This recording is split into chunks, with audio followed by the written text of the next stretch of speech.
comme pour le texte, les annotations, les codes, etc., on a aussi la possibilité de définir des styles par défaut pour les tableaux. Donc, on revient sur le même principe, l'éditeur de style de tableau.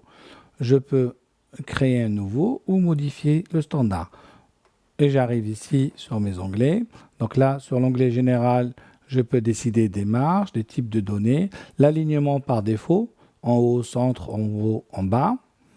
Pour ce qui est de mon texte, pareil, quel type de texte je veux utiliser et les types de bordure par défaut. Est-ce qu'il est quadrillé, pas quadrillé, plein, etc.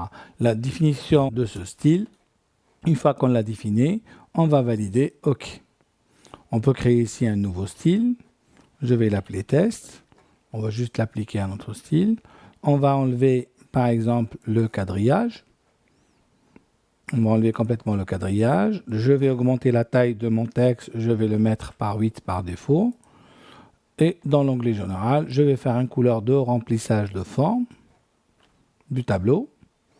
Et ça, c'est pour les données. En haut, dans les cellules, je peux aller sur l'entête. L'entête, je vais laisser les bordures. Je vais faire un remplissage d'une autre couleur.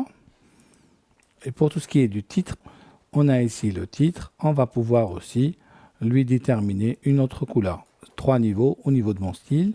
Je vais faire OK. Mon style texte existe maintenant. Je sélectionne mon tableau.